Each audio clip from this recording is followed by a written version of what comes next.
Good afternoon, football fans, and welcome to 3 and Out right here on IU Sports Radio, your DFP for all that is sports.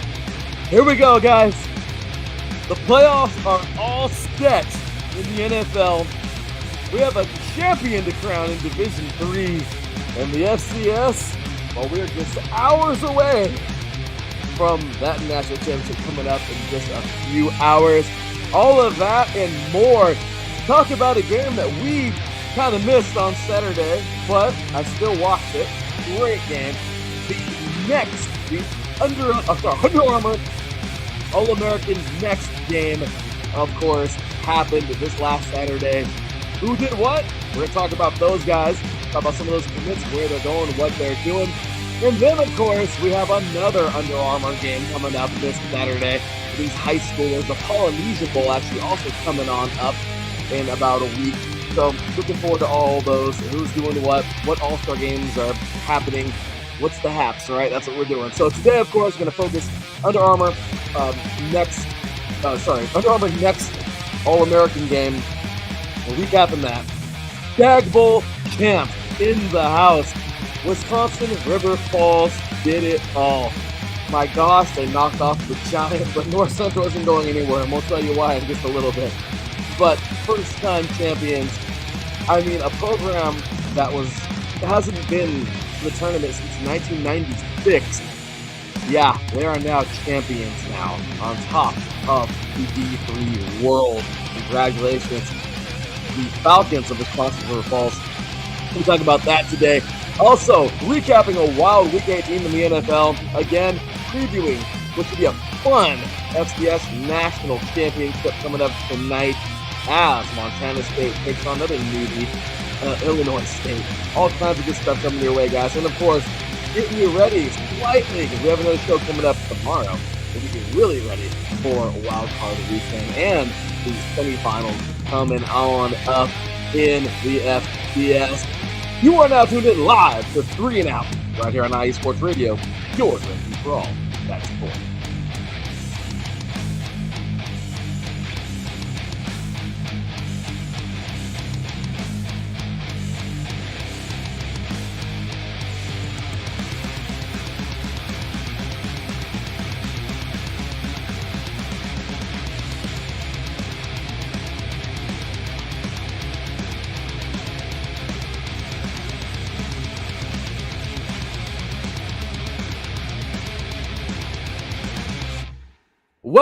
Welcome, all you crazy football fans out there around the world. We appreciate you guys for being a part of this. It is Monday.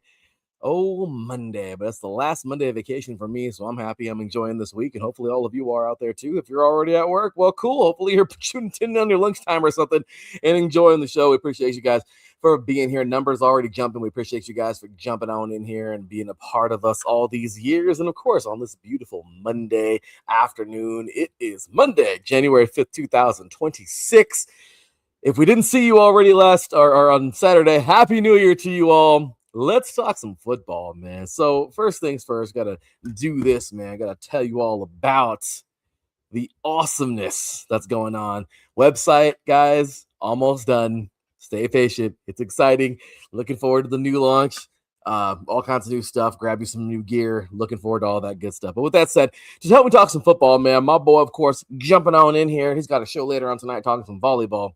Our volleyball expert here at IE Sports Radio, host of Set Point, and of course, our SoCal Insider and our IE Sports Radio Hall of Famer, co-host of this show, 3 and Out. Ladies and gentlemen, welcome my boy, man, Mr. Teran Rodriguez. Good day to you, sir. How are you doing, man? Doing good, Larry. I'm happy to talk some football with y'all. We had an amazing day. What a week 18 game, and what week 18 games, and also what an amazing Stag Bowl. Now we've got the FCS championship, so it's absolutely amazing. Yesterday was just legendary. Oh, it was. It was a great day. He said cinema. I love it. That's what it was. That's exactly what it was, man. So I got my coffee. I know it's 12 o'clock Pacific Standard Time. I don't give a crap. I got my coffee. That's what I do. So no matter if it's 3 o'clock your time, wherever you are, grab you something delicious, man. Today's going to be a great show. We're going to have ourselves some fun. It's always a great show. So let's get to it, man. We are going to get on in to all the goods. But first things first, man. How was your Sunday? How has your New Year been so far? How's everything going for you, man? It's going good. Today I actually had a dentist appointment, so it was actually good that we moved the show to 12 instead of having it at like 7 or 8. But yeah, Sunday, I mean, obviously I didn't have to worry about my Chargers just because they were resting everybody and they pretty much knew their fate. So I just took the Sunday to, do things for myself and, watched a little bit of a Long Beach State men's volleyball scrimmage. So yeah, my Sunday was good. Didn't have to stress about the Chargers. I did get to see some of the other games. Don't worry, I didn't fully veer away from football. I saw some of the other great games that happened, like Steelers, Ravens, and so on and so forth. I obviously saw Saturday's game, so yeah. There was some good stuff, man. We've had some good freaking football. Looking forward to all this good stuff today, man. We got a lot to get into in a little bit of time. And I think the most thing I'm really excited about today is the Under Armour stuff. Obviously, looking at these high schoolers coming on out, getting ready for that next level, crowning a new champion in D3. I mean, it was a good one, man. So let's get to it. Let's go ahead and start things off. My gosh, where do we even begin, right? Well, let's do this. Obviously, we had the NFL on Saturday, which we, previewed into.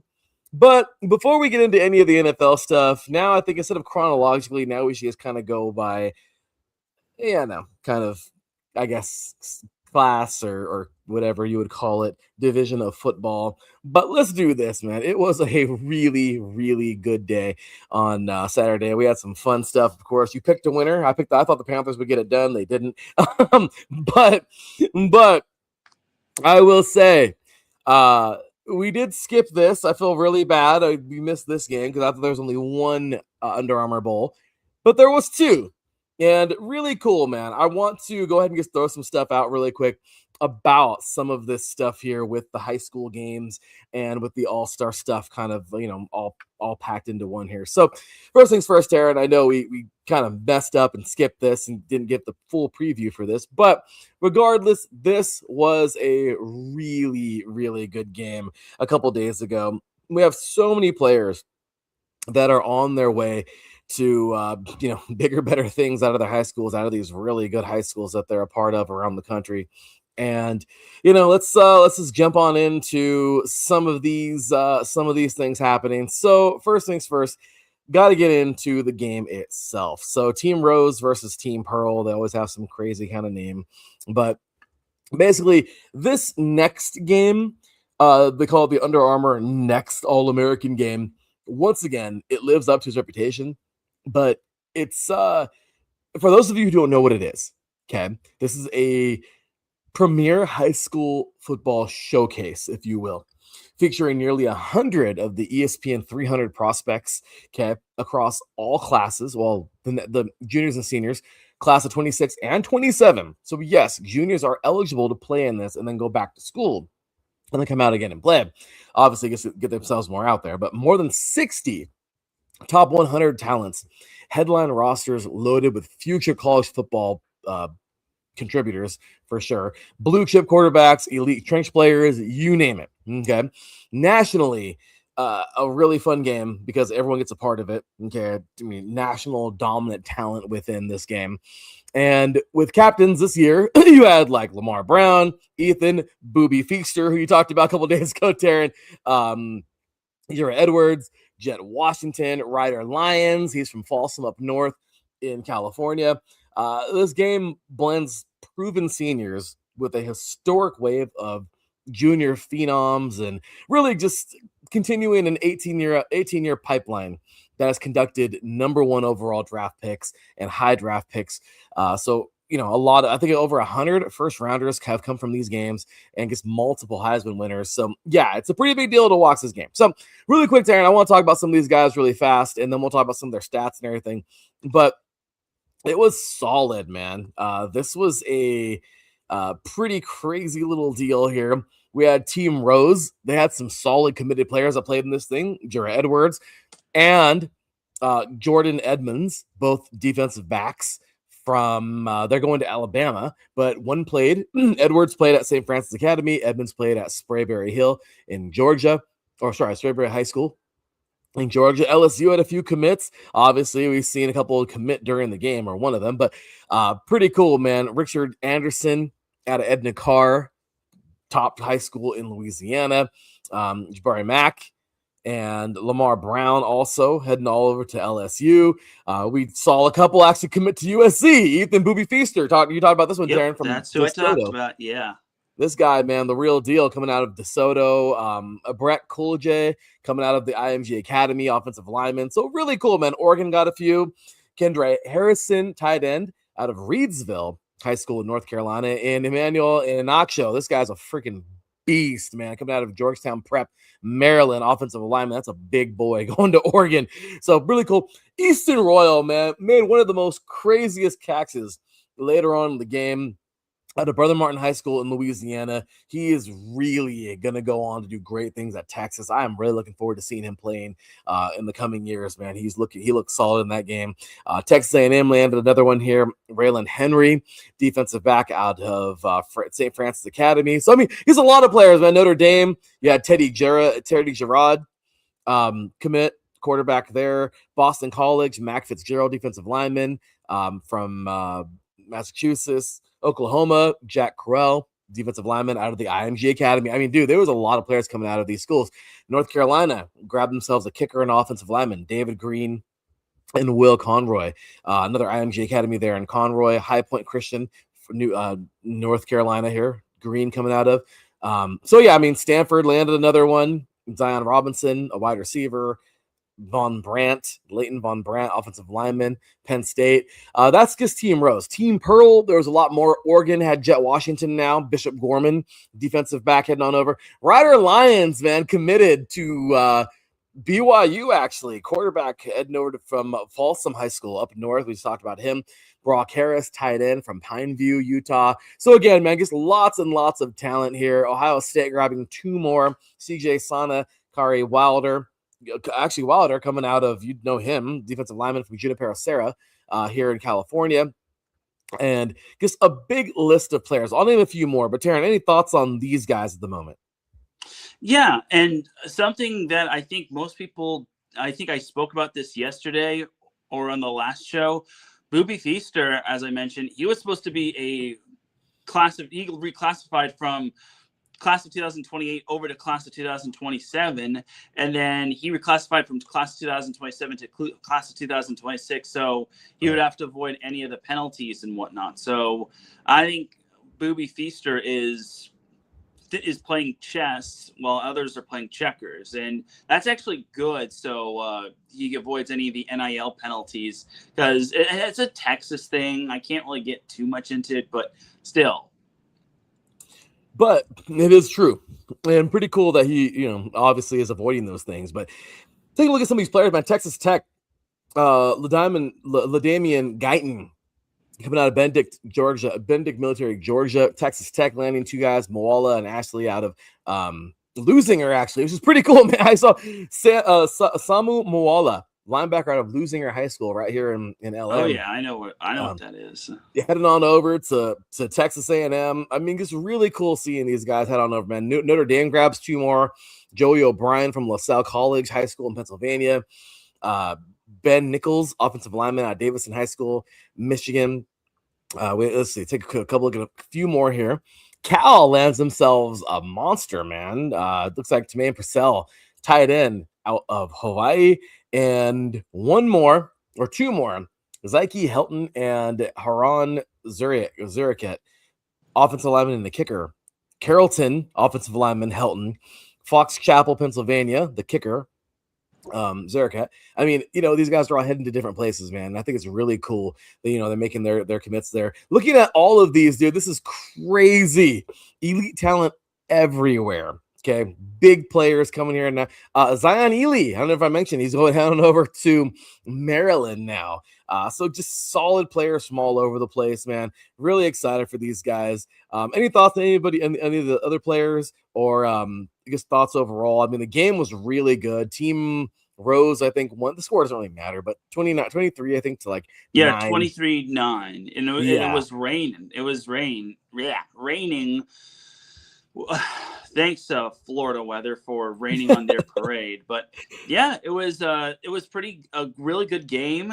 Easton Royal was really strong, and it's interesting that he's going to Texas, just because you also have to wonder if he's going to be sitting behind Arch Manning, or if Arch Manning. I don't think Arch Manning's going to the NFL, but if he does somehow go to the NFL out of a change of heart, then I imagine Easton Royal is going to be sitting behind Arch Manning and learning from him and Steve Sarkisian. So I think the rich still get richer when it comes to Texas, even though they barely missed out on the college football playoff. Yeah, which is crazy to think, right? I mean, you're getting these younger guys coming in. I mean, obviously, they're going to be, they're going to learn, right? Now, if it's not going to be overtaking Arch Manning, but I'm just saying, solid stuff though from these youngsters heading to where they're going. I'm just impressed. IMG Academy again, just pumping out a ton of players. Huge stuff here. I think Brett Collier going to USC is going to be a game changer for them. Louisiana, obviously, LSU just landing some top talent. Houston's amazing. Oh, I know, right? Like, seriously, man, we got some solid players here heading to different places. I'm excited to see Ryder Lyons head on over to BYU from Folsom. We talked about him this year. We know this young man's got a freaking cannon for an arm. I can see him starting within like 2 years. Honestly, the guy can, because who's currently there right now? Bear Bachmeier. It all depends on what happens with Bear Bachmeier. He did have an amazing freshman year, so if he generates enough talent to get recognized by the NFL, I think he could be out by maybe his junior year, at the end of his junior year. But it all depends. So it's just a wait and see process. You never know what will happen the next 2 years. A lot can happen all the way up until 2028. No, definitely. So again, I actually got asked one of these questions last year when we were talking about these shows, or we were talking about these games on the show, Teran. And obviously, we do have this Under Armour game. The next game, we have the next one that is coming up on Saturday of this week. And I once got asked this question: how do these All-Star games work? What are they for? What do they do? And really, it's just building draft stock, right? That's building not draft stock. I'm sorry. I'm thinking of the All-Star games. What do these games do? They build a bigger platform for more scouts to be able to see. I once got asked a really good question. Can these guys play in all the games? And that's a good one. It's a really good question. Yes, they can. Okay. Each of these players can play in all the games they want to. It all depends on what they're willing and how they're willing to go about it. But yes, all of these players, okay, tons of talent from all over the place. You're going to see some players that we just saw, okay, and we're going to get to the other game right now. But you're going to see talent from these games. From these teams that are going to be in possibly the Under Armour All-American Bowl coming up this week, and even the Polynesian Bowl. So overall, Teran, it's a really good outlet for these guys. Yeah, and it's also kind of what a preview for some of these college scouts, or if you're uncommitted, it's something to see if you're like a college scout. Maybe if someone slipped through the cracks or something like happened with like a decommitment, then college scouts could look at that and say, hey, this kid was pretty good if you ask me. So they could sign this guy, sign the said unsigned player, and it would go up from there. And it's just one final hurrah for some of the seniors, just because most people would think that your final high school game is either the state championship or the section championship, whether you win or lose.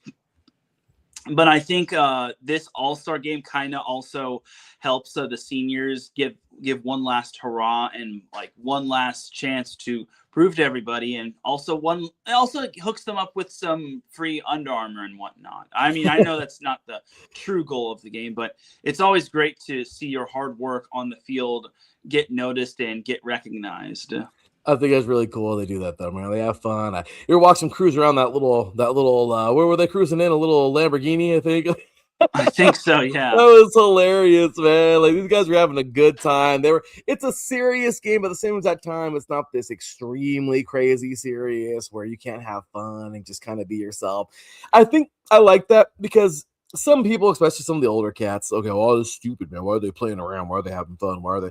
Man, you need to have fun playing football. And at the same exact time, it shows these guys' character, right, Teran? It shows their character. You know what I mean? Hey, I mean, you don't want them to do anything dumb to show that, that they got a hot head or whatever. But at the same exact time, you want them to go out there, have fun, cruise around that little car, have the interviews with everybody, enjoy themselves. It's a good way to show how they carry themselves as young men. Right? You know what I mean? Like, I like that. This is really cool. I thought it was a really neat thing, man.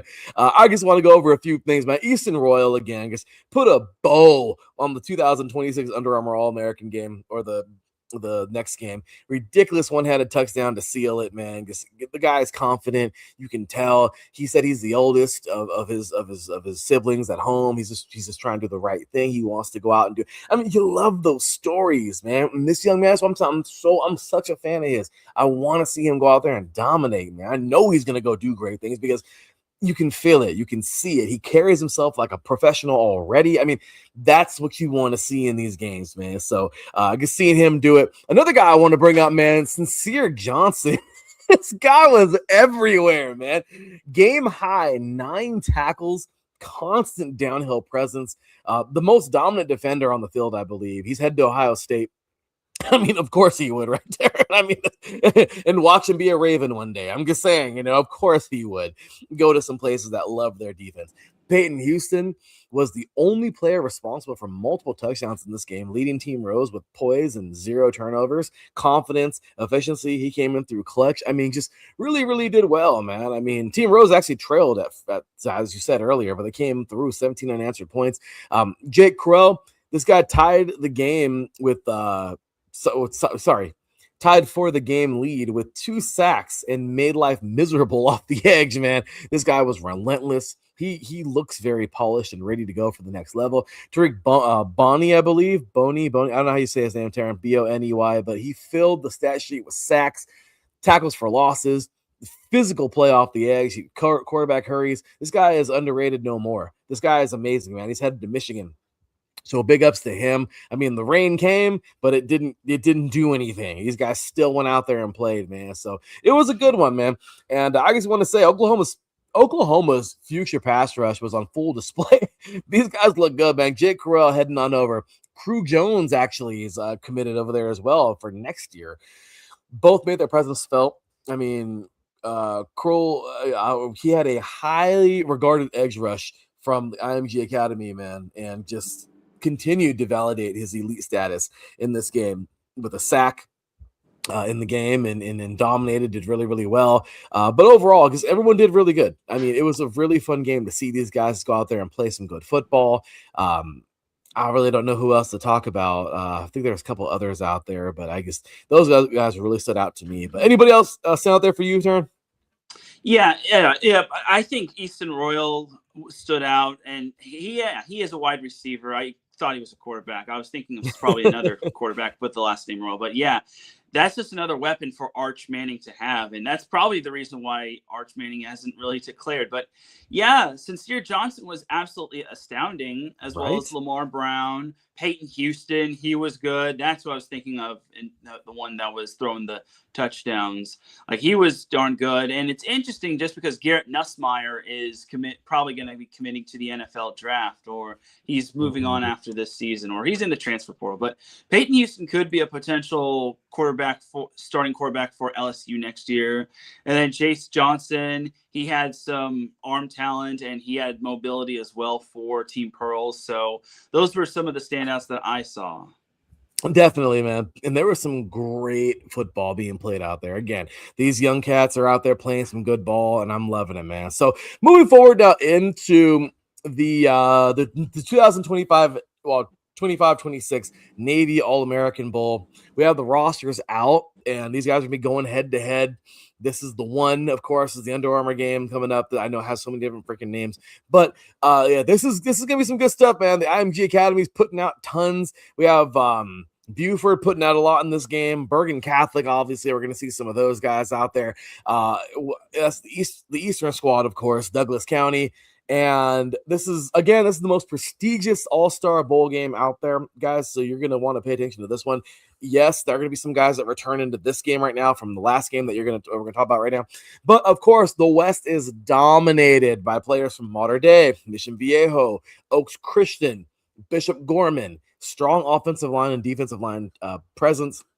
More trench heavy roster construction. I feel this is awesome. The East, I kind of feel is like more speed, perimeter talent, where West is like size and physicality, at least, from what I'm looking at. So overall, man, I mean, we have a lot of crazy stuff, man, like a lot of good football. A lot of good players coming on out.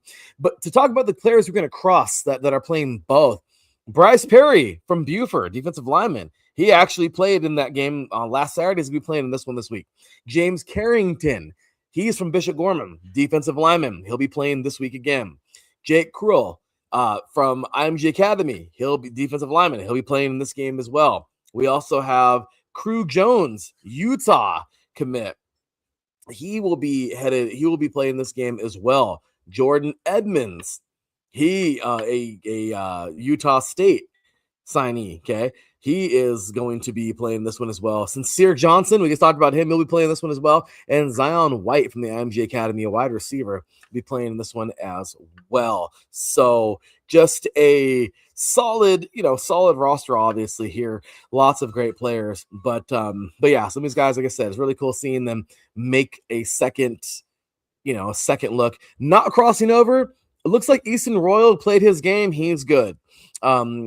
Jaira Edwards, I think, Lamar Brown, Peyton Houston, they will not be in this game coming on up, but they already showcased their talent, and that's that. So what do you think about that, Teran? What do you feel? Do you feel that some of these guys should play in all three? Do you think maybe just two of them, or maybe like some of these guys, you came, you saw, you know what you're getting, that's it? What do you think? I mean, it all depends. I think you don't want to overexert yourself just because you don't want to somehow risk possibly getting injured in a game that doesn't count for anything. But at the same time, you also want to give maybe other players a chance for them to shine, just so you don't like overtake the spotlight. I mean, it all depends. I mean, I think if your body can take it, if you're not busy, if you're able to go from one place to another, if you don't have any family commitments or any other commitments that day, you should be able to play in all three. But if you're unable to do so, then don't try to strain yourself. Don't stress about it. So that's just how I feel. No, I totally get you, man. I love that there's all these opportunities. I really do. I love that there's so many. It's just, again, it's true. Where should you cut it? How many should you participate in? So it's exciting, man. I really am excited for all these players coming on out and going here and going there. It's neat seeing it. So looking at this roster, it's huge.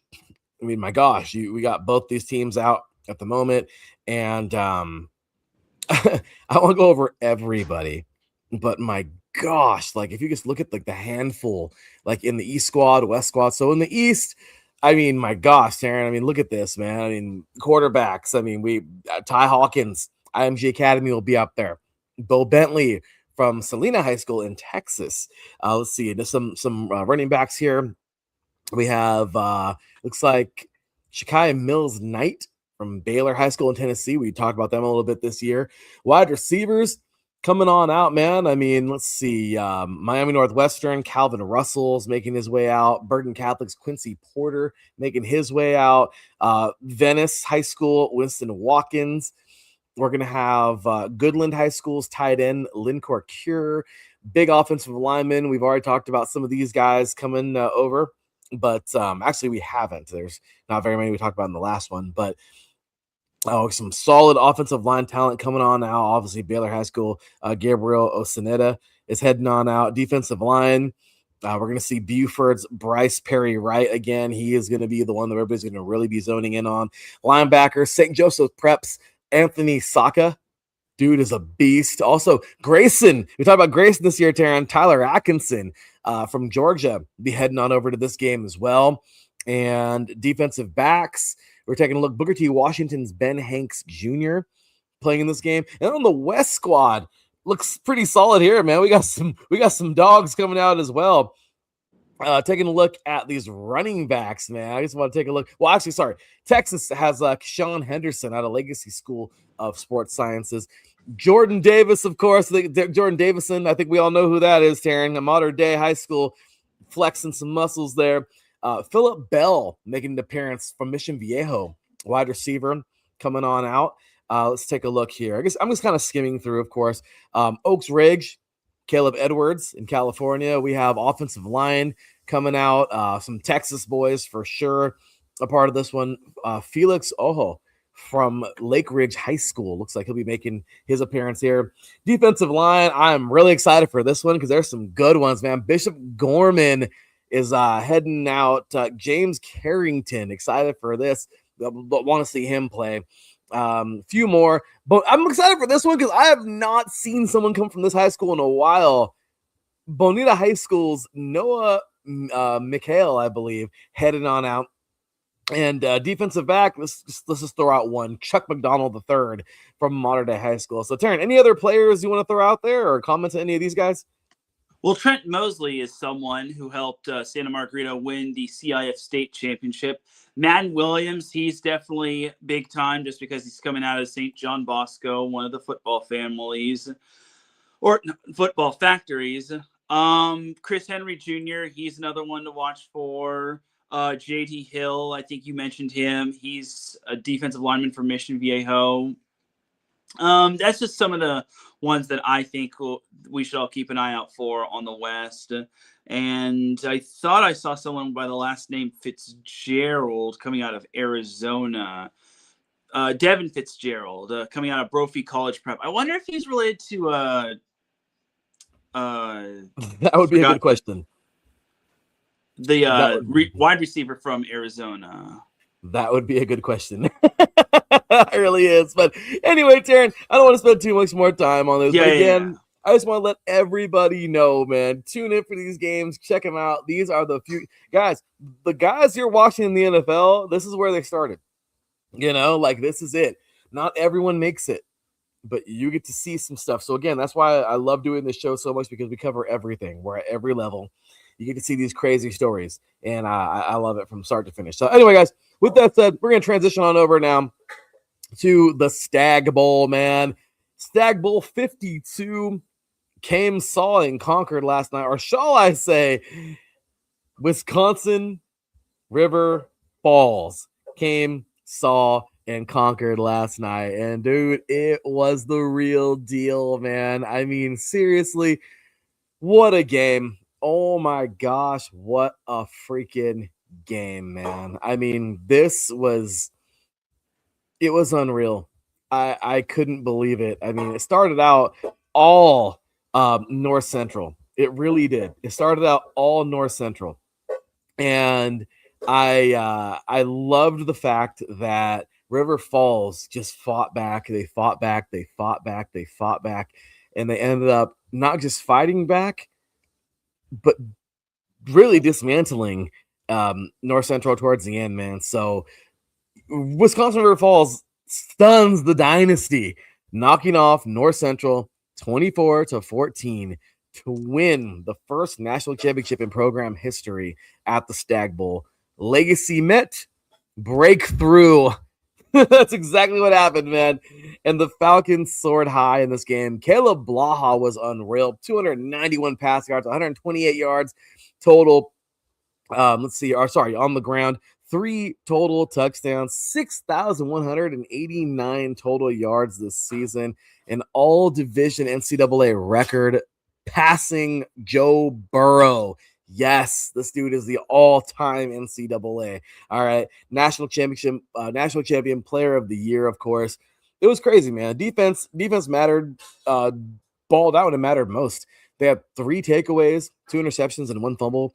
They had a goal line pick before halftime. I mean, this was just crazy, man. So 6 straight years for North Central. And they didn't win every time, but they've been there for 6 years straight. That tells you so much. 29-game win streak they were on.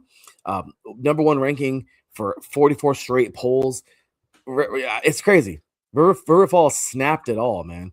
From no playoff appearance since 1996 to national champs. This was their first freaking playoff appearance ever. Well, not ever, but since 1996. They had 11 straight wins. This is their first title in program history. It's crazy, man. Coach Walker, this guy is amazing. He's talking about when they were first there, when he first got there in 2011. Dude, they had seasons where they didn't win anything. They had seasons where they didn't win. They went 0-10, or like maybe won 1 or 2 games. He was talking about it, and it's cool going back and looking at it because this guy they were able to do it, man. With this talent on this roster, they were able to get it done. Dude, what about this game? How about how it was done? What are your thoughts? I think everyone is probably baffled by this being a low-scoring affair, considering both of these teams were putting up a lot of points in the previous rounds. But yeah, Wisconsin River Falls really stepped up defensively, especially getting that pick 6, which pretty much sealed the deal. And they shut out North Central in the second half, which was very impressive. So Wisconsin River Falls was just overall amazing. The fact that they pulled off that win, going from not having seen the playoffs in almost 30 years to winning the whole thing. It's just absolutely amazing on the behalf of Wisconsin River Falls. And North Central obviously it's tough losing in the national championship game, but making it for the 6th straight year is never easy, especially since, like I said, roster turnover was a thing, and the fact that it's so tough year after year because there are a lot of other good teams that come up, and then the transfer portal's a thing, and then coaching carousels happen here and there. So obviously North Central deserves some sort of flowers, but in the end, Wisconsin River Falls was the better team, and they showed it. They really did, dude. From start to finish, they freaking balled. Congratulations on an amazing year for them. I'm so proud of them, because we talked about it this year. And again, dude, we learned something over the last couple of years. Do not F with Wisconsin, D3 Wisconsin football teams. This team, they were ready, man. The WIAC is insane. The WIAC destroys each other, I think, so much to where they're all beat up by the playoffs.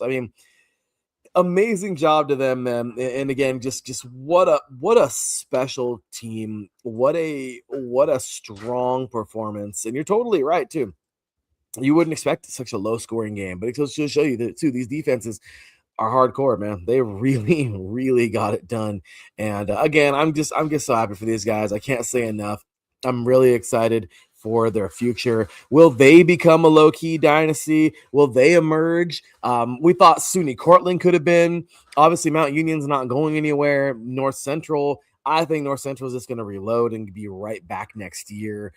Mary Hardin Baylor, they fell off this year. But, there's a lot going on, man. But just, again, congratulations to this great school.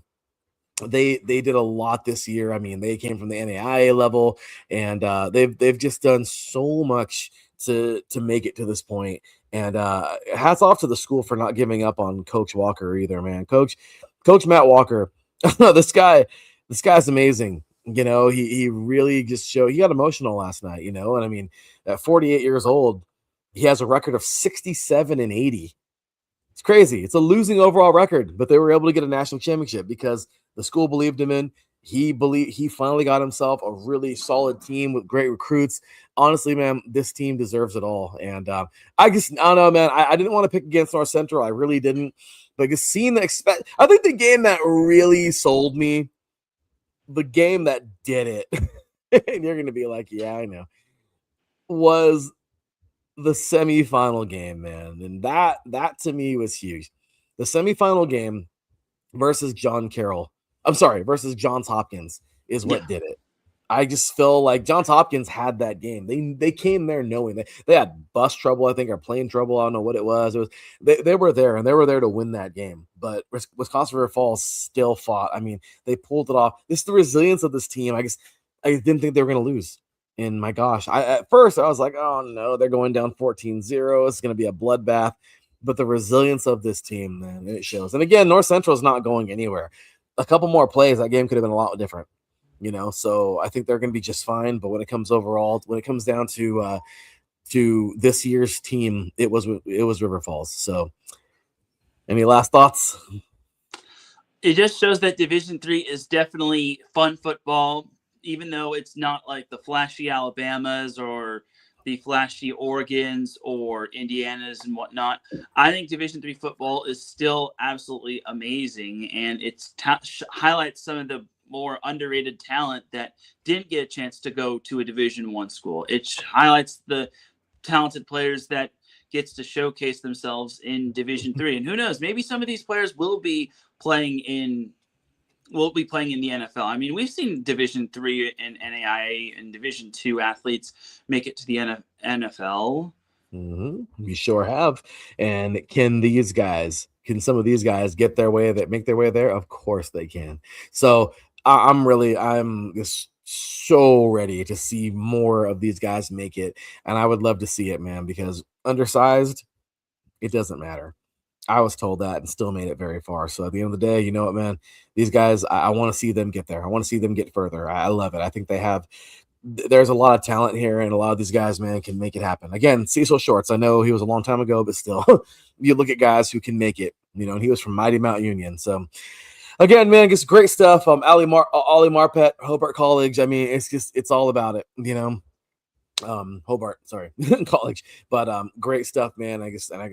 I love some great football. And D3, I like how the announcers last night were talking about this is the last purest form of football, because everybody else has some kind of scholarship, has some, even a partial in Division 2, NAIA, room and board, NIL in Division 1. D3, you get no scholarships. D3, you get no NIL. You're out there because you love the game. It really is. Besides semi-pro, this is the last purest form of football there is out there, man.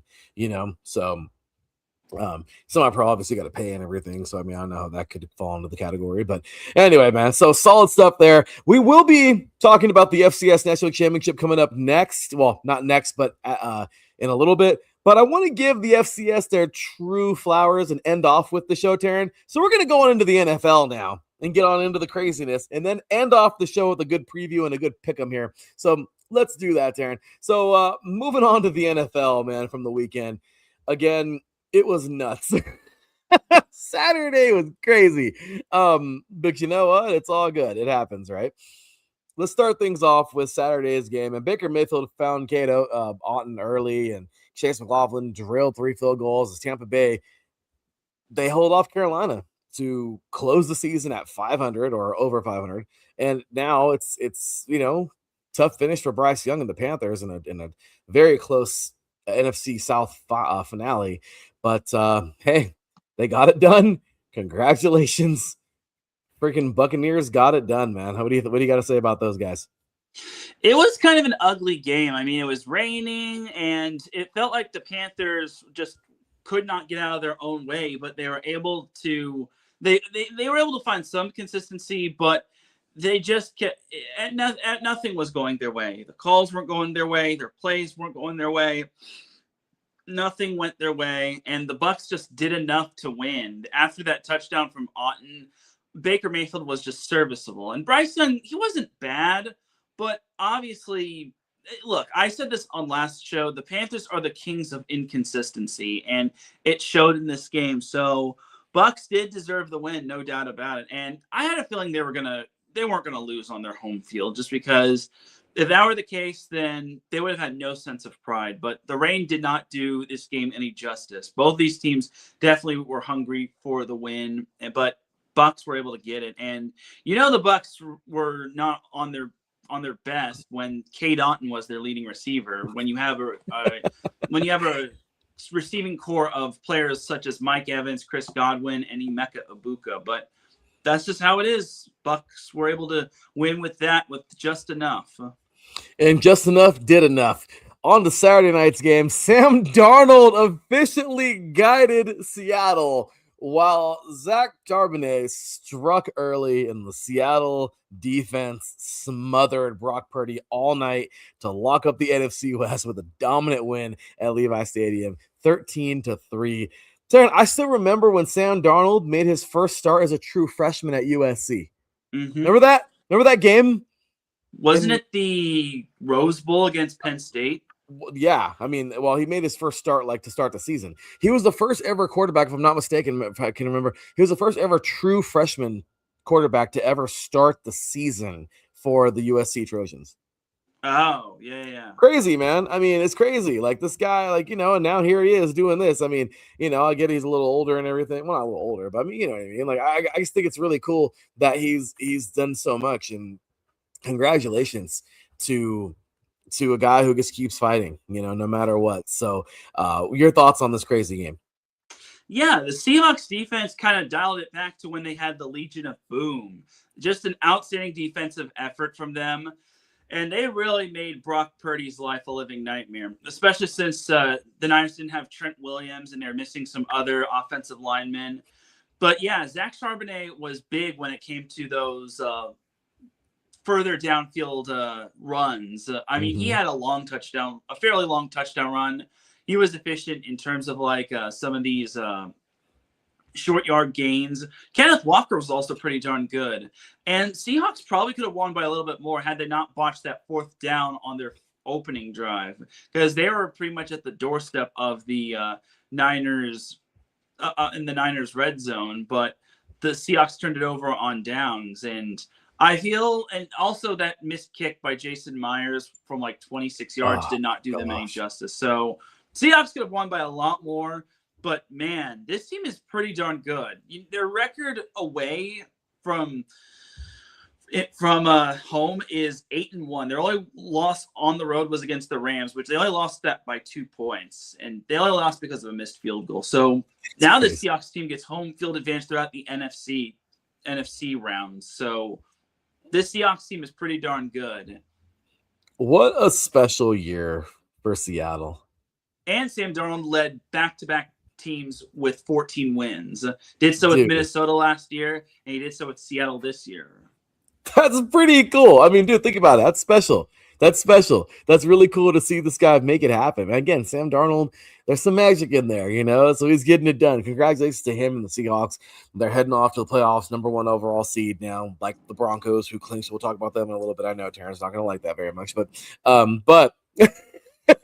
but here we go on to Sunday's games now.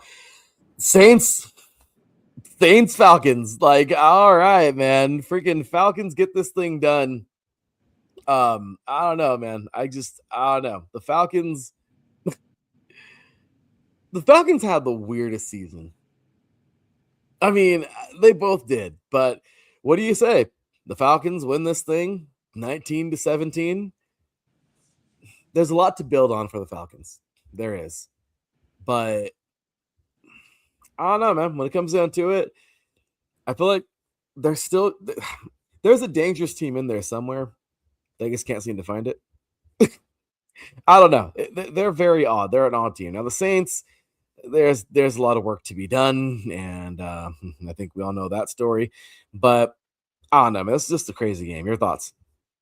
So yeah, the Saints actually got cooled off by the Falcons. Both teams had winning streaks. Falcons had won 3 straight. The Saints had won 4 straight. But the biggest fans of the Atlanta Falcons were the Carolina Panthers. Had the Falcons not won, then the Bucs would have been the ones dancing into the postseason. But since the Falcons won by virtue of 3-way tie between the Falcons, Bucs, and Panthers, the Panthers were the ones with the tiebreaker. So the Panthers win the NFC South for the first time since 2015, which was the year they went to the Super Bowl.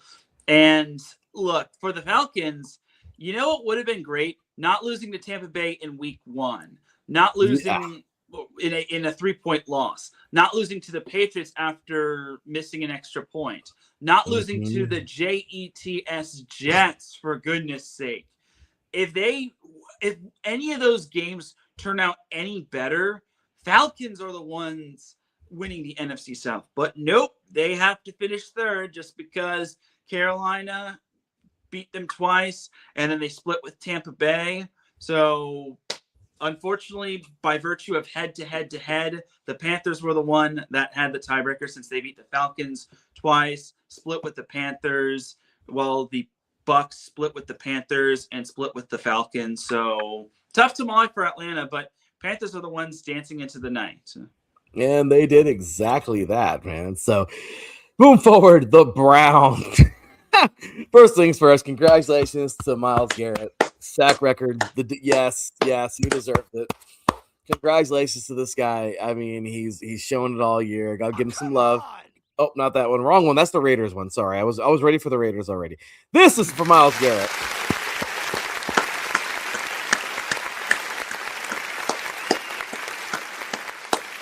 Oh, deserved, man. I mean, just what a great year for him. Though it wasn't the best year for the Browns. Definitely a year for him to remember for this reason, getting that sack record. But overall, man, I mean, the Browns, hey, I mean, I guess if you're going to end the season, even if it was horrible, as per usual with them, they're going to end it with a win, right? I mean, 20-18 over the Bengals. They got it done. They were all right. Wild finish in Cincinnati. The Browns survived late in this one. And you know what? Despite a pretty good day from Jamar Chase and Joe Burrow, the Browns were the ones who enjoyed this game, who enjoyed this victory. So congratulations to them, man. Again, final score into that game, 20-18, Browns on top. How about it? Yeah, this one was rather a fascinating game. I mean, Shedeur Sanders was serviceable. He wasn't flashy. He only completed 50% of his passes. But the Browns defense made Joe Burrow's life a living nightmare. And man, Bengals, they definitely could have been a better team if Joe Burrow was healthy. It was just one of those years for the Bengals. While the Browns, they already axed Kevin Stefanski. This game wasn't enough to save Stefanski's job, but a good way to go out. They ended on a 2-game winning streak, defeating 2 of their division rivals. So hopefully for the Browns' sake, they can build off this. This was just kind of a moral win for the Browns. It really was. That's exactly what it was. But yeah, overall solid game. What could you say, right? Good win. Good win. Next up, man, Lions over the Bears. The Bears. Detroit closes with a gritty road win. And you know what? Jared Goff and Amon-Ra St. Brown, man, they did just enough. They did just enough. They got it done. They edged out Chicago in a really fun defensive battle, NFC North style in the freezing cold. Great game, man, and Soldier Field. And way to just way to give the finger to the Bears. Regardless, it was crazy. Didn't do much, but whatever. Good game overall. Bears still going to the playoffs. Lions aren't. Sucks for them, but good game overall. Yeah, if you all remember the last show, I said don't be surprised if the Lions can beat the Bears, just because the Lions do have talent. It's just that unfortunately they got stuck with some bad losses, or bad luck with some bad losses. Mm-hmm. So for the Lions, a good way to end the season, sweeping the Bears. For the Bears, they actually played all their starters, and it just felt like they couldn't get anything going until the fourth quarter when they rattled off 16 unanswered points. And even when they tried to make a comeback, they just couldn't complete the comeback. And the Lions got that go-ahead field goal, or game-winning field goal, with no time left from Jake Bates. So Lions still have potential for them next season. They just got to build on their offensive line. And for the Bears, they need a morale booster, because their opponent in the first round is going to be something really tough, if you ask me. No, they really, seriously. So fun stuff. Good job. I mean, you gotta love these week 18 games, right? It used to be week 17 games, but now it's week 18, extra week. Yep. But anyway, you gotta love these endings here. Staying in the NFC North, man. The Vikings, way to give the finger to the Packers. I mean, defense ruled in Minneapolis. The Vikings shut down Green Bay. Justin Jefferson led the offense, and JJ McCarthy. I'm sorry. Yeah, JJ played, right? Yeah, JJ McCarthy I'm, played, or I'm sorry. I nine was like, played. wait a minute. I'm tripping. I was like, wait a minute. No, but yeah, he did. Duh. But yeah, they looked all right. They kept things steady, and they get that season finale. I get it. Packers resting players, injured, whatever. But hey, Vikings get this thing done at home in the final game of the year. Yeah, the Packers didn't have anything to play for. They were locked in as the 7th seed. I actually did not know JJ McCarthy played. I actually said on the previous show that Max Brosma was going to be playing for the Vikings, but 9 did show out. And every team in the NFC North finished with a winning record, which was pretty crazy if you ask me. But yeah, the Vikings, again, this was kind of a for glory win. It now means that they weren't the only team to finish below 500 in the NFC North. And for the Packers, hopefully their attrition is good, because healthy, this Packers team can do damage come playoff time. But if they're trotting out Malik Willis or Clayton Tune instead of Jordan Love, then that's a problem for them. The Packers will be playing the Bears, which will be an interesting first round game because it's a divisional matchup, and it's a wild card game, and it's the rubber match between these two teams. So whoever wins will basically win and advance, while the loser will basically be at home with the other two NFC North teams. Right, hang out at home. So okay, let's see, where are we at? So solid game from the Vikings. Giant Cowboys was a fun one, right? Giants end the season. I'm sorry, Cowboys. Obviously, there was nothing there, but 34-17. New York ends the year on a high note. Jackson Dart, those were 2 touchdowns for 2 scores. Tyron Tracy Jr. powered the run game to close out the season at home. Just solid game there.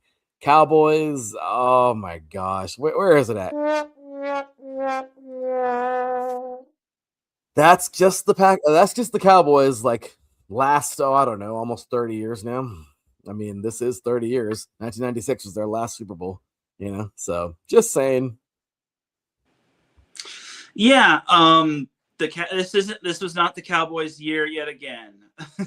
I'm sorry to say, but yeah, the Cowboys, this is actually the first loss for the Cowboys against the Giants when Dak Prescott plays. Now, he didn't finish the game, as he actually got replaced for Joe Milton. I'm not sure if that was because of injury, but oh man, the Cowboys were just disappointing. They again, another year where everyone thinks that they're we them boys, but unfortunately for the Cowboys, they just could not end the year on a high note. And then the Giants, well, this win actually does more harm to them than good, which you're about to see in a little bit, because it kind of hurts their draft stock. So Dak Prescott did exit the game after halftime, and I guess that was the decision for the Cowboys. I guess they didn't want to play any more of their starters for long term, so they just took Dak out after the first half and replaced him with Joe Milton. So yeah. So, but he actually finished with 4,552 passing yards, which was actually the second most of his decade-long career, which I think is pretty darn cool. So, another great year for Dak, but unfortunately, no playoffs for the Cowboys. I'm sorry. This is too funny. Sorry, Cowboys. Sorry. Jacksonville, man. Okay. 41-7, getting themselves an absolute victory over the Titans, which isn't like it's that hard. The Jaguars are really, golly, the wild card. I'm going back and forth right now with who to pick versus with them and the Bills. But division, though, is wrapped here in the AFC South. I mean, they all are. But Trevor Lawrence tossed 3 touchdowns. Jacksonville cruised and locked up the AFC South. Again, not that it was very hard. It was the Titans. But hey, you know what? Good season for the Jags. We don't really get to see this very often. So good season. Absolutely. And what a turnaround. Last year they were 4-13. This year they're 13-4. And Liam Cohen has to be in consideration for Coach of the Year. For the Titans, it was pretty much they were done after Cam Ward scored that touchdown. He actually got injured on that touchdown, believe it or not. And he was out the rest of the game. And they had to trot out Brandon Allen the rest of the way. after the Titans went up 7-0, Jacksonville, it was all Jacksonville. No doubt about it. And this was basically just target practice. So Jacksonville's going to be looking really dangerous come playoff time. Oh, they are. That's what I'm telling you, man. I don't know who to pick right now. We'll talk about that in the next show tomorrow, but oh my gosh. Yeah. So, all right. So there was that one. Just wow. Crazy game there overall. Next up, man, who else? We got so many more. So the Texans knock off the Colts. Poor Colts, man. Just when they thought they had a decent season going, right? Just they were number one overall team, like I think week 5, 6, 7 around there. And yeah, they plummeted miserably. Houston takes care of business. The Texans pull away late to secure the AFC's number 5 seed, overcoming a strong showing from Alec Pierce. I don't know, dude. The Texans, they went under for a while, but now I'm starting to believe in them again. But I don't know. This is kind of freaky. I'm going back and forth with that wild card game as well. What do you think? Yeah, Texans have been on a mean streak as of late. I think they've won 5 or 6 games in a row. But the Texans are looking really dangerous. Their defense is like no other. I think their defense is just really good. And yeah, the Texans ended the season on a 9-game winning streak. So Texans are looking really interesting. Now the Colts have an interesting decision at quarterback. Do they bring back Daniel Jones? Do they roll with Riley Leonard? Do they see who they can get in the NFL draft? That's going to all depend. But the Colts were so close. The Texans had that go-ahead field goal with 12 seconds remaining. And the cherry on top of this dreadful Colts season was the 17-yard fumble recovery touchdown. Obviously, that was pitchy woo-woo. But it is what it is. And the Colts ended the year on a 7-game losing streak. They were 8-2 at one point, and then just absolute disgusting. And overall they wound up losing 8 of their last 9 games. So that's really tough for the Colts. So, and yeah, I know Rivers is pretty much, this is for real the end for Philip Rivers, but he had himself a great comeback run. Good for you, Rivers. Good for you, sir. Next up, man, Bills obliterate the Jets. Is there anything to talk about here? Buffalo rolls into the postseason hot. Mitch Trubisky played. He threw 4 touchdowns. Cool. And Ray Davis gashed the Jets to finish the regular season in style. The Jets are somehow slightly better than the Raiders, which I don't know how because they're horrible. Both those teams are bottom feeders. Jets continue to suck. Bills, I don't know. To me, there's something still suspect about the Bills right now. But overall, they get a nice victory. Yeah, Mitchell Trubisky kind of turned back the clock back to his good old days at North Carolina. Yeah, this was a good win for the Bills. They were able to lock up the 6th seed. With the Texans winning, they locked up the 5 seed. And for the Jets, oh man, absolute terrible season. From what I was told in our group chat, the Jets became the first team since 1933 to not register a single interception. From what I'm hearing is that they became the first team in NFL history to not record an interception. Now, this could be 1933 might have been the year where interceptions weren't an actual statistic, but in modern day NFL history, they should be the first NFL team to not register a interception. So, God, what a forgettable year for the Jets. And at least their draft pick looks pretty good. But I can't imagine. I am willing to debate this.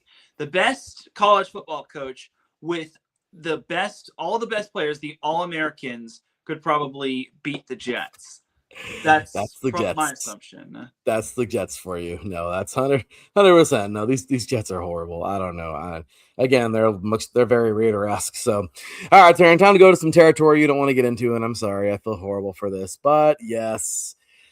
Broncos, the top seed is secured. The Broncos lock up the AFC's number 1 overall seed as the defense smothered the Chargers, and Bo Nix got it a near mistake-free night. Down go the Chargers. They're still in it. But boy, up go the Broncos. Yeah, the Chargers sat Justin Herbert and a good chunk of their starters. Look, I understand the reasoning behind this. I mean, it would have been a great game to see the Chargers starters and the Denver Broncos starters, but The Chargers decided to roll with their C team, and the fact that the Chargers held the Broncos to 19 points, even with most of their starters out, is still somewhat impressive. Keenan Allen kind of got his bonus, but let's be honest, the Chargers weren't winning this one with their C team. No. But now the Chargers have locked in the 7th seed because the Bills won, the Texans won, and they lost. The Broncos are the number 1 seed, and the Chargers will be heading back east for the first round of the playoffs. So, but I'm still interested in what Denver can do. I mean, Bo Nix was serviceable. He wasn't flashy. Like, the Broncos didn't even score one offensive touchdown, but hey, wins are wins. And the defense just was as good as advertised, though it was against Trey Lance, and the Broncos defense just didn't need to do much. The Broncos as a whole didn't need to do much. No, you're totally right. What a year, though, for the Broncos, man, because these guys, I didn't have them anywhere near the top. So Rams knock off the Cardinals 37-20. Playoff tune-up complete. That's exactly what it was. Matthew Stafford throws for 4 touchdowns, and the Rams handle business and clinks the number 5 overall seed at SoFi Stadium. That was big right there. And it wasn't just a tune-up game. It was a get-right game, because had the Rams lost this, they would have been the 6th seed, and they would have had a little bit more of a not so good matchup. But yeah, this kind of got a little bit of it was a little interesting going into the 4th quarter, but the Rams were able to pull out the win. So overall, I thought the Rams were efficient. I mean, they should have played a full 4 quarters of efficient, but Tyler Higbee made his return. He was able to get a touchdown and be efficient, and he almost crossed the century mark. And yeah, I think the Rams are still a dangerous team. They just need to find their level of consistency. And meanwhile, the Cardinals, again, this was just target practice for the Rams, their get-right game. The Cardinals are the Cardinals. They now have a decision to make when it comes to Kyler Murray. Yes, and our very own Alden K has lots to say about that. But and they fired Jonathan Gannon. Yeah, and they fired Jonathan Gannon. Patriots defeat the Dolphins 38-10, as if it was a surprise to anybody. New England surges into January. Ramondre Stevenson scored 3 times, while the Patriots dominate from start to finish at Gillette. They're in. I talked about one of the biggest turnarounds of the year, and the Dolphins continue to look like crap. Yeah, the Patriots, they really kicked it up a notch in the second half. It was close at halftime, only being up 7, but second half was pretty much all Patriots. Now the Patriots are the 2 seed. They'll face the Chargers in the first round.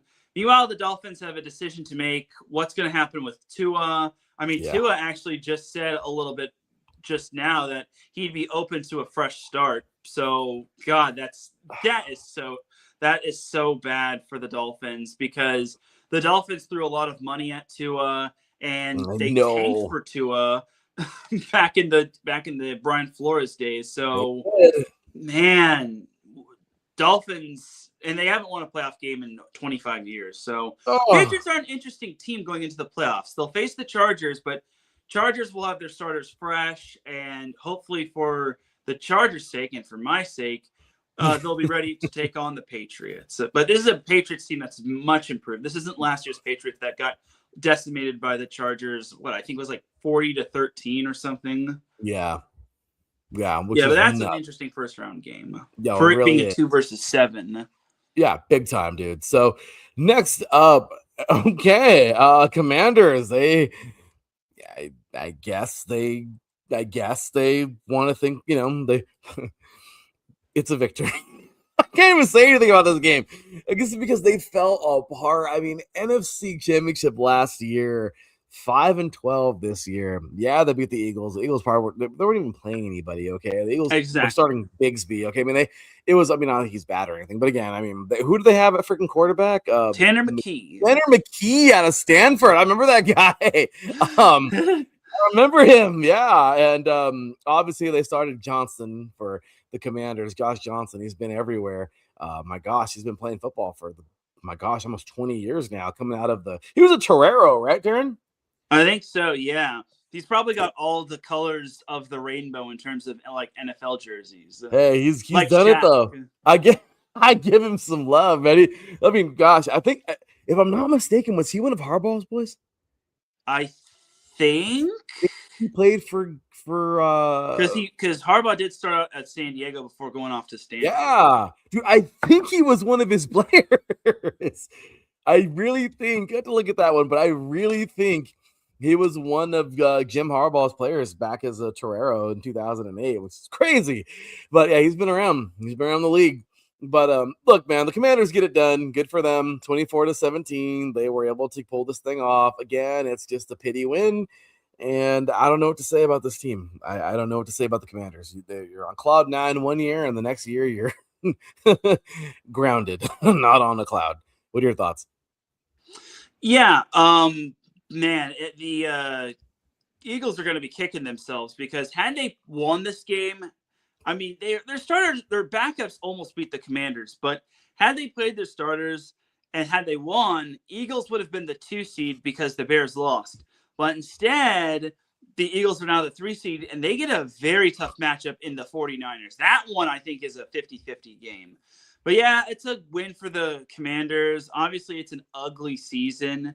Hopefully, for their sake, they can get more health and attrition for Jaden Daniels. And hopefully, for Washington's sake, they won't sign a bunch of old players to their team, and they'll go a little younger. So we'll see what the Commanders can do next season. I mean, there's still a lot of potential there, but man, this season was just an upside down year for the Commanders. She fell for him. I mean, my gosh, after the year they had last year, it's crazy. Next up, who do we have? Oh my gosh. Well, I get to say something positive, but not really that positive. Well, you guys, what do you say? What do you say? You know, my wife, it's hilarious. I was watching this stupid game yesterday, and okay, you know, I explained it in our chat room as this game was basically like a low-tier bowl game where the original teams both opted out, and they got 2 teams who didn't even qualify who had under 6 wins, and then those 2 teams played, but they also played their backups. That's how bad this game was yesterday. But hey, if I got to give a shout out to anybody, Carlson. Yes.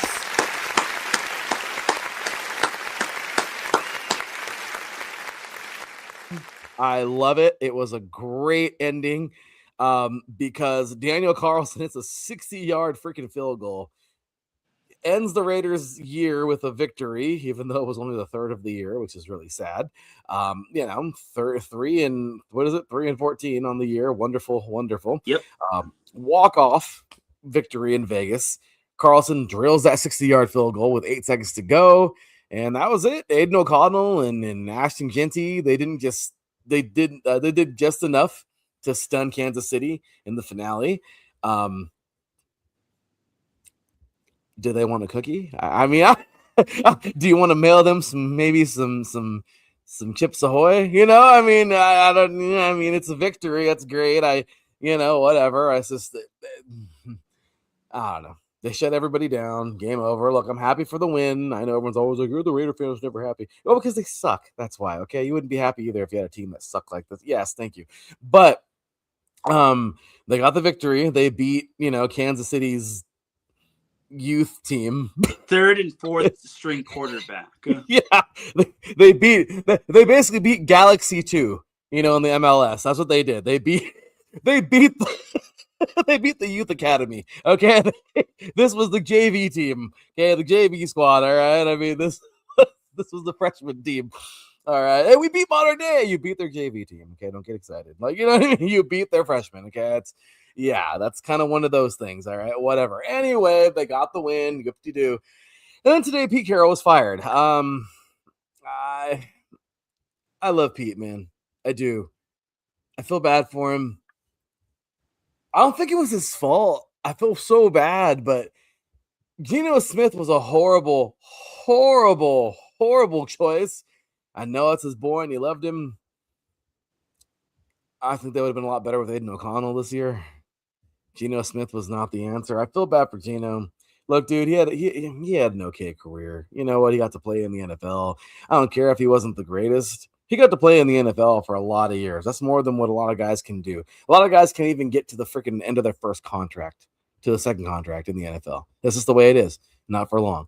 Geno survived all these years, 36. I mean, he's right there where we are, Teran in age. I mean, the guy is. People can say, "Oh, he was a failure." No, he made it. I don't care if he sucked or not. He played.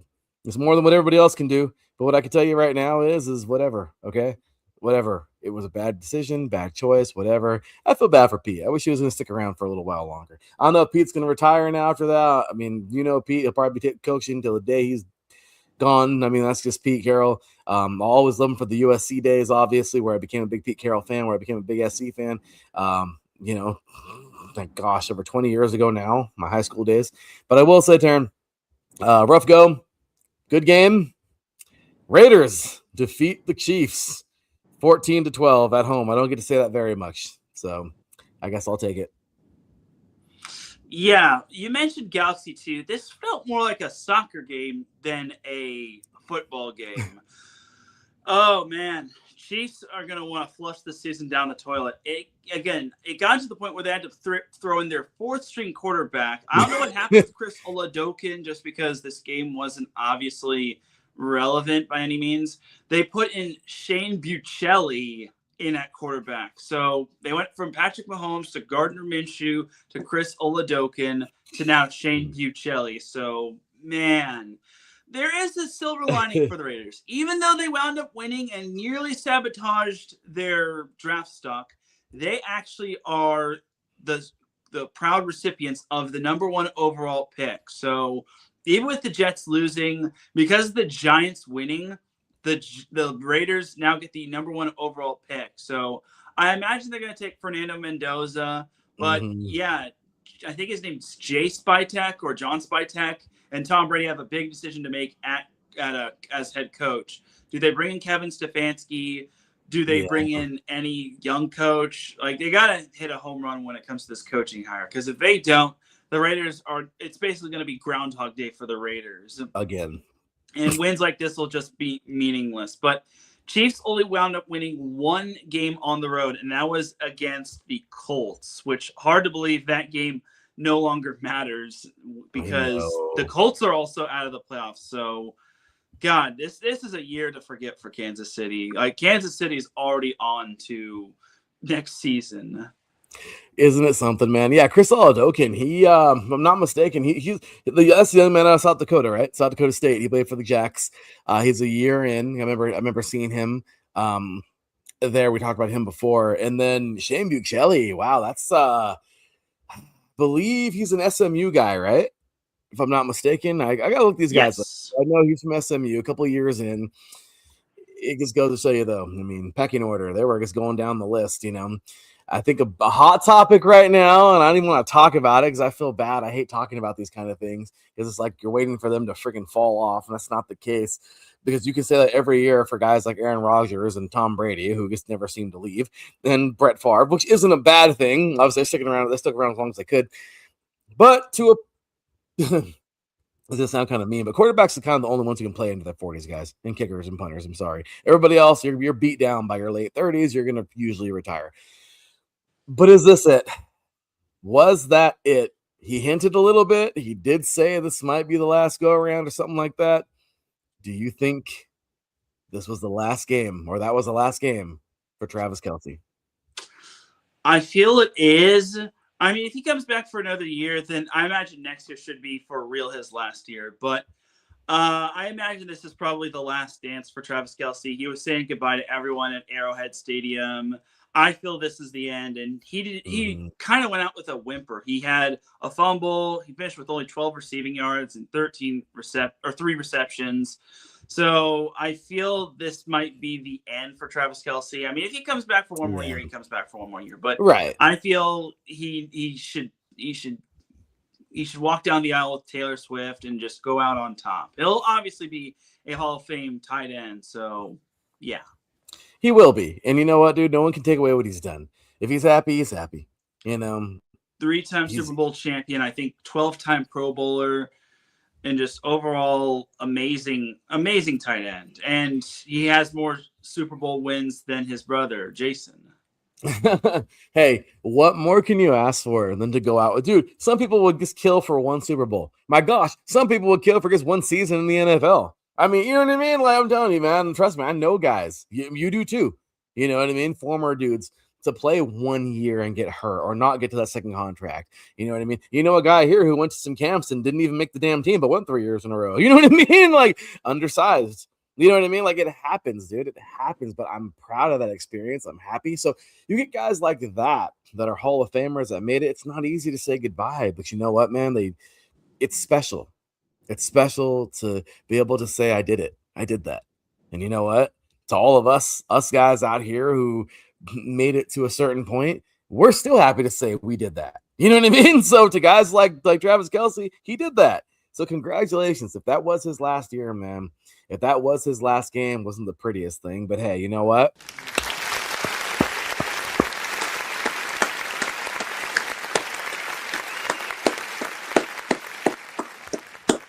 If that was it, Teran, he had a great career. And now him and his brother can have fun with their podcasts, do all kinds of fun stuff, and marry his wife, or marry his fiance. I mean, you know, man, hey, look, congratulations. It was a good career, if that was it. But again, we don't know. And then, of course, Teran, did we miss any? Let me see. If I did, I miss any other ones? No, we got all those ones. Yeah, I think we actually got them all. I know we kind of just went through them kind of quickly. Well, not really quickly, but all right. Well, here it comes. This was the one. Let's have some fun with it because this was the. Where's that darn drum roll? Sunday Night Football was a goodie. Oh my gosh. Disasterful. I mean, my gosh, how could you? It's so fitting for this team. I mean, for this game, so fitting for the finale, so fitting between these two teams. Kind of crazy. I think it's the first time they've met in the playoffs so many times. This is the first time they actually ever met in an elimination game in the last final week of the season. But there it is, Teran. Teran Rodriguez hits Calvin Austin III for the go-ahead touchdown with 55 seconds left. And Pittsburgh survives after a missing field goal at the buzzer. The Steelers defeat the Ravens 26-24 at home, claim the AFC North, and are headed to the playoffs. What do you got to say about this? This game was all colors of the rainbow. It was just unbelievable. So, oh man. Look, here's the thing about Baltimore. They utilized Derrick Henry to the best of his ability. Lamar was definitely good, making amazing throws, even though he did have one interception. It's just that one kick just sadly wound up biting them in the butt. And as the former Orange Coast College head football coach once said, a game should never, ever, ever be decided on the leg of your kicker. It never should be. So Ravens should have never gotten to that point. Their defense was just so porous. And now for the Ravens, you got to wonder, do they retain John Harbaugh, or do they give him the pink slip and just send him packing? So I know this year wasn't ideal. What really hurt the Ravens the most was Lamar Jackson getting hurt and then going on that cold streak. Because I guarantee you, if they had Lamar Jackson for some of their games, they don't lose them. If they had him for the Lions, they probably could win that one. I mean, maybe the Chiefs and Texans were lost causes. Maybe the Rams, they could have won that one. But losing to the Bengals on Thanksgiving, that was a nightmare. Losing to the Steelers the first go-around, that was a nightmare. Losing to the Patriots, even though they lost Lamar Jackson in that game, that was a nightmare as well. So it wasn't just this one loss. Oh, let's not forget week 1, where they lost by 1 to the Buffalo Bills. They did. It's not just this one loss. It's multiple losses, and not having Lamar throughout most of the season was what derailed this team. But Steelers deserve the credit. Now what's interesting is that they get to play on Monday night, where they are practically untouchable against the Texans. So something's got to give between the Texans and the Steelers. Will the Steelers lose on Monday night, or will they keep that win streak going on when it comes to playing on Monday night games. So True. we'll have to wait and see. Or do the Texans get out of the first round for the third straight year? Right? Teran, will this finally be the year the Texans actually get past the divisional round? That's never happened. Yeah. So, I mean, you know what I mean? Will we see some of this? Who knows? But obviously, we got all kinds of stuff. So, really quick, guys, tomorrow we're going to get on this a lot more. Obviously, and give some fun previews and everything. And actually, no, I'm sorry. My gosh, we're all over the place. Again, today was the Under Armour Next All-American Game recap. We had the Stag Bowl recap, NFL 18 recap. Right now, about to preview the FCS National Championship before we get out of here. Tomorrow, actually, we will be recapping the FCS National Championship from tonight. Give you a nice preview of the college football playoff. We got 4 teams going head-to-head. And we'll have some guests for that one tomorrow. And then, of course, we'll have ourselves a nice little break for the rest of the week. And we will see you on Saturday morning, actually, where we will talk about the college football semifinals recap. We'll be talking about the Hula Bowl, okay, one of the lower tier all-star games. The High School American Bowl preview, kind of like we did today, but a little bit more hyped up. We'll remind you about that one. We'll have the Dream Bowl. We're going to talk about that one for the first time. That's the D2, D3, and NAIA football bowl game, which is kind of cool, where it's like the all-star game to see, obviously scouts and whatever else, and to see where they can go. CFL, NFL, the German football leagues all around the world. So you'll get they'll get some highlights there, some film. And then we have the High School Polynesian Bowl. We'll be previewing that on Saturday. And then, of course, we'll be previewing the NFL wild card. So we got a lot to talk about this week. So, again, we won't be getting into the wild card at all, like really today or tomorrow. But Saturday morning show, we definitely will. But just obviously, we're not under a rock. We know. Saturday, Rams, Panthers, and Packers, Bears. Sunday, Bills, Jaguars, 49ers, Eagles, Chargers, Patriots. And then next Monday night, Texans, Steelers. So, Teran, you and I will be talking about all of that, giving some previews, getting some good guests, having some fun with that coming up this week.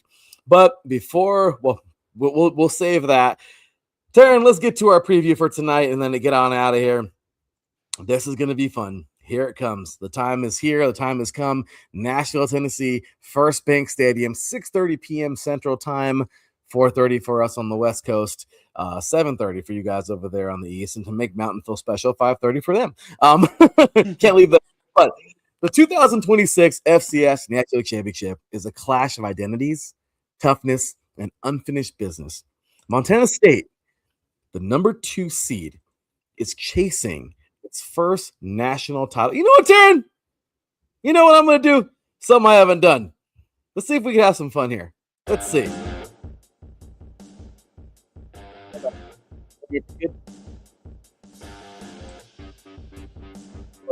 Is the music overpowering me?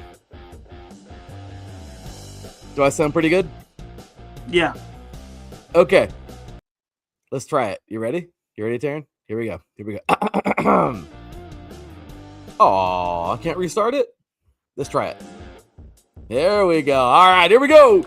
The 2026 FCS National Championship is a clash of identities, toughness, and unified business. Montana State, the number 2 seed, is chasing its first national title since 1984 after years of knocking on the door.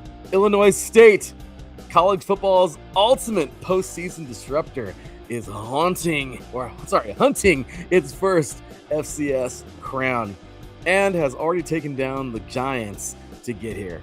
Everything begins in the trenches. Illinois State wants to shorten the game, pound the rock, and let Victor Dawson dictate tempo behind one of the FCS most physical offensive lines. The Redbirds have thrived when games turn into fourth quarter street fights, and their ability to protect Tommy Rittenhouse has been elite all postseason. Standing in the way is the Montana State defense that has quietly become the backbone of this title run, anchored by Paul Brott and Alec Eckert inside.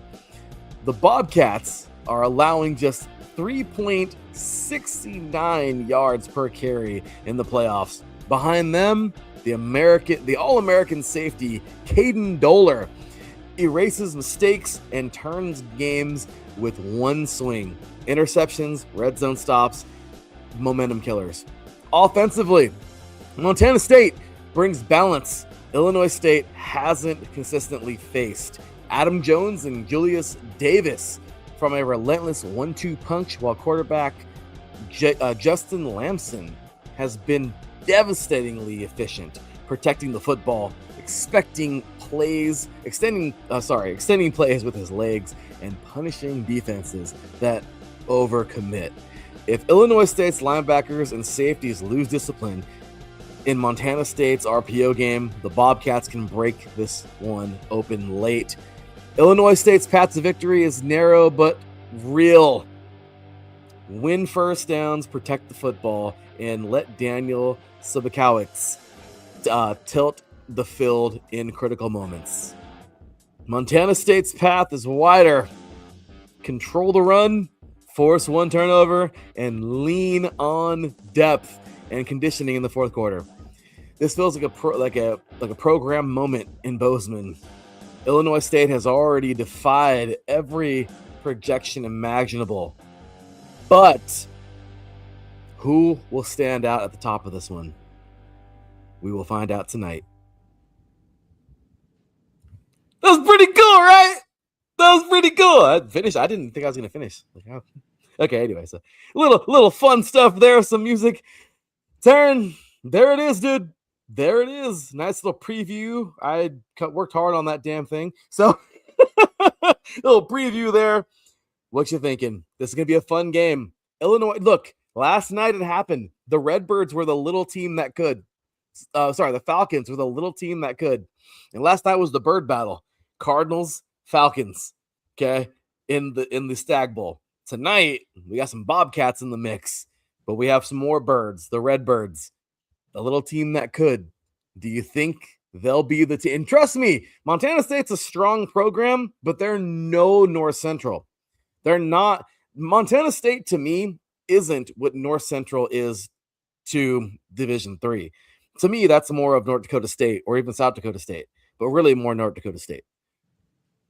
The Bobcats are still, if they win this thing, it's still huge for them because obviously there's no freaking Bison, North Dakota State, they're dominating everybody. So I don't know. Whoever wins it, it's definitely earned, and this is no dynasty just yet. Montana State's been there recently, haven't won one. What do you think?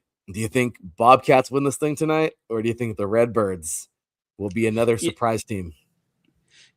This is kind of going to boil down to what you've done as of recent, as opposed to what you did to get here. I mean, Illinois State, you got to admit what they've done is really amazing. I think they've beaten every seeded team. They beat Southeastern Louisiana, North Dakota State, UC Davis, and Villanova, and they did so by winning on the road.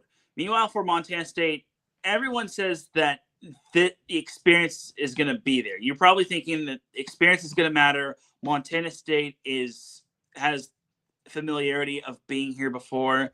But I think you got to throw that out the window. I think for Illinois State, they're playing with a lot of heart. They're playing with a lot of determination. Not a lot of people thought that they were going to be there. They were going to be here. I mean, they were underdogs against North Dakota State, underdogs against Davis, having to go out west. They snapped Villanova's win streak. That's kind of been the more deciding factor of what they've done for me that now, as opposed to what they did in the previous rounds, knocking off Southeast Louisiana and the North Dakota State, because they could have easily had a hangover against UC Davis or a letdown spot against UC Davis, but they were able to build off that. So, you know what? Screw it. I'm going to take Illinois State. Yeah, Montana State is good, and yeah, Montana State is more physical, and they love to pound the rock down all down their opponent's throat. But I think Illinois shuts down the run, and they force Montana State to throw, and I think that becomes Montana State's downfall. I think Illinois State controls the clock. They're efficient offensively, and they play lockdown defense, and then they win the whole thing. So give me Illinois State.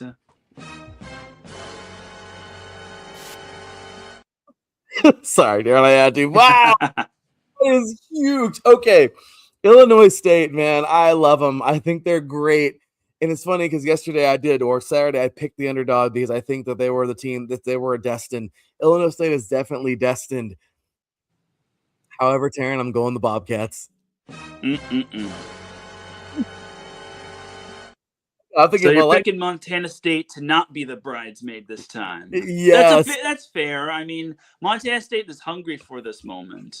they've been waiting. Their first and only FCS national championship was 1984.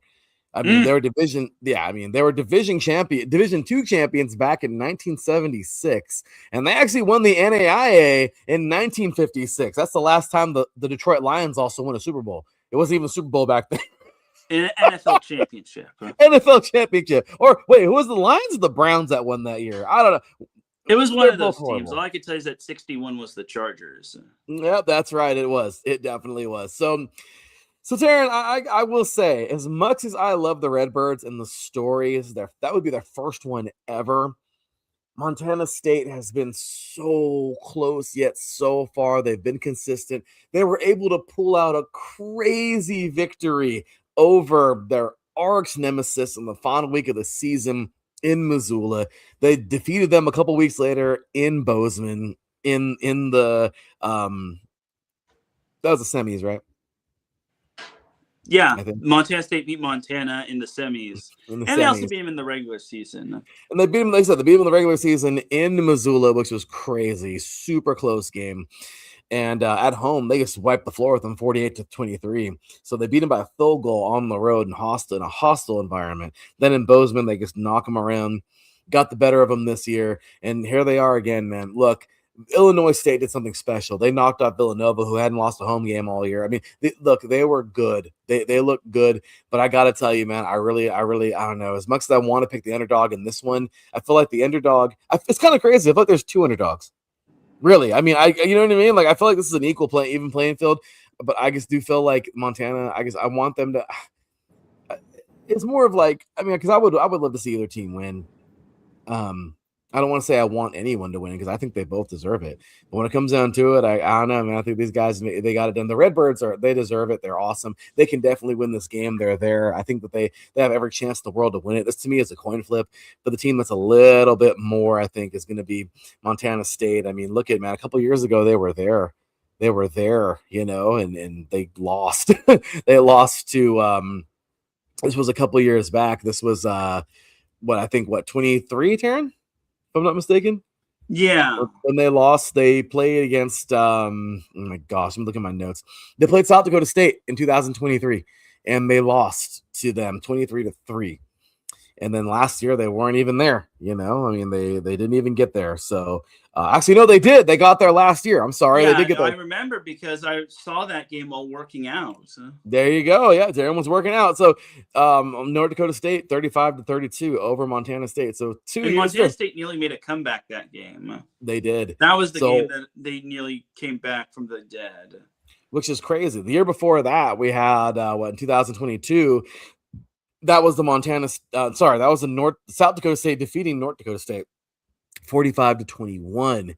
And then the year before that, in 2021, North Dakota State defeated Montana State, who was there again, 38-10. So, and then before that, the COVID year, we had Sam Houston State defeating South Dakota State 23-21. And then the year before that, in 2019, North Dakota State defeated James Madison, who's now doing great things in the FBS. Looking at you, North Dakota State. Where the hell are you? But anyway, just saying, I mean, Montana State's been there for years now. I mean, my gosh, how many years is this? That's 1, 2. Actually, no, they beat Montana a couple years ago. That was South Dakota State. So, look, man, they were there last year.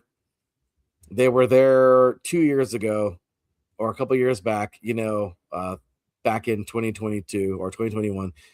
But I just got to say, I think it's going to be a really great game, but I got to go Montana State. So let's do it, man. I love it. I love picking the opposites. It's fun. It makes it for a funner show and everything. So there we go. And there you have it, man. So that's tonight's game. Make sure you tune in. Going to be fun. Kickoff scheduled, at least from what I know, 5 o'clock Pacific time, 8 p.m. Eastern. So looking forward to that. And that is going to be the show. All right, Teran, that's going to do it, brother. That is going to do it. We are out of here for the day. And I am looking forward to all this great football coming our way, man. What a great year it's been. Again, just all these great divisions, man. It's just making it happen again.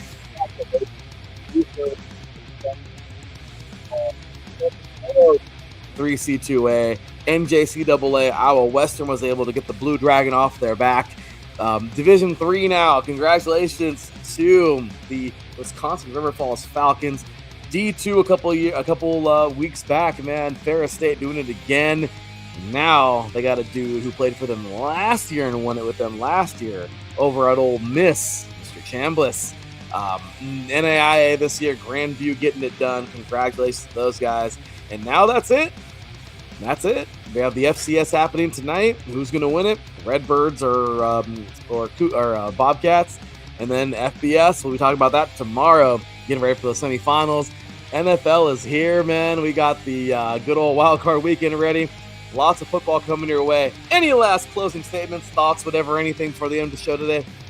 So, yeah, I did find out that Devin Fitzgerald is indeed the son of Larry Fitzgerald, the Arizona Cardinals legend. So he's actually committed to Notre Dame. So that's a little bit of a Snapple fun fact right there.